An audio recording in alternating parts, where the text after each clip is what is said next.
Hey gang, I've had a pretty positive reinforcement with this quick little restoration job I did on the old Vagabond cooler. It was an olive drab green, pretty ugly. Stripped all the old paint off of it. Had a problem with the lower half. Didn't pay attention to the paint. Wound up putting acrylic over top of the enamel and made a very effective paint stripper. Even took the green paint off underneath, so had to redo the bottom. But anyway, there she is. We got her done. She's done in implement. I believe it's International Red. The reason for the red, some people are probably like, well dude, you collect Simplicities and Alice Chalmers. Well, this one's going for the most part either in the old work truck or in the Jeep. I'll go out for a picnic in the Jeep or something like that, or go out four-wheeling somewhere. I got the cooler I can take along with me. But there she is, all done up, and we'll go ahead and open the top and then take the camera off the tripod and show you guys the rest of it here. Okay. Was able to retain the gaskets in pretty good shape, sealed all the way around, sealing up against the edge real good. I actually got this in 180 degrees. It's backwards. This should be the front side because my pinch marks didn't meet up with the divots on the icebox itself. But not a big deal. Everything was close enough for government work, so there it is. It's in, and I'm real happy with how it turned out. Let me show you guys the inside, and I'll just be using regular ice packs with it, the blue ice packs, and it should do really well, I hope.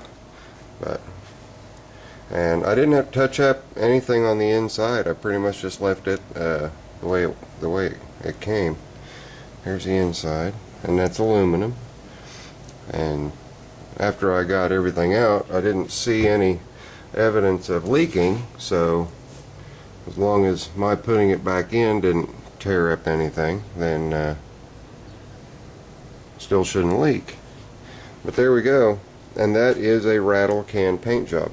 There's actually 4 coats of paint to get full coverage. Once I got the full coverage, I let it sit for about 30 minutes and get good and tacky. Then gave it a final coat, nice even shine on it. And I've done no polishing, no waxing. That's just straight out of the can. And I think it turned out pretty good. I'm happy with it. I like these quick, small projects that I can get into. Like if I'm in a slump or something and having some issues with not getting motivated or anything like that. Something little like this will just motivate me just straight up and off and running I'll go. So hopefully it'll do its due diligence and get me back in the swing of things out here. Lots to do. Let's get her turned around. We'll show you guys the back and the hinges.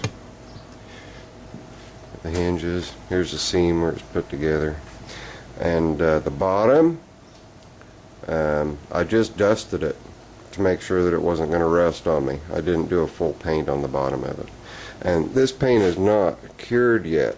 I want to show you guys something. It's kind of cool. I'm going to do it on the back, but hopefully this will show up. I'm going to take my thumb and press my thumb into it. Take a look. Okay, now can you guys see my thumbprint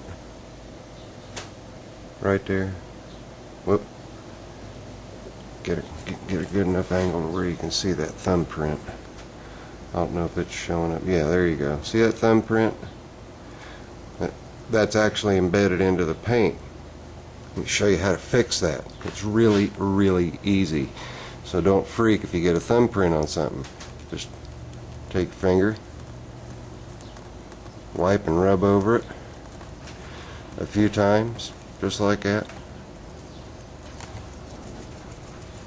and poof, it's completely gone.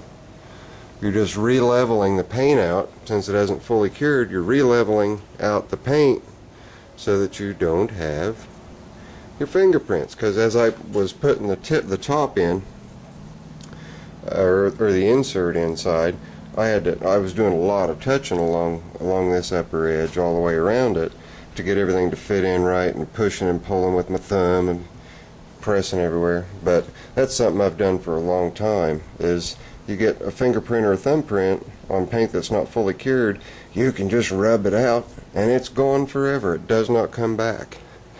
So just a neat little tidbit. Sorry, I'm looking, I got a different glare on it and I got to work it just a little bit more.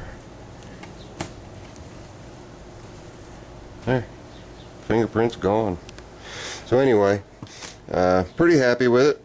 Not sure what I'm going to do for a decal. I did take pictures and measurements for the original Vagabond. I may go ahead and order an original type decal, have one made, and just have it done in silver. It was, I believe, gold outlined in silver on the green.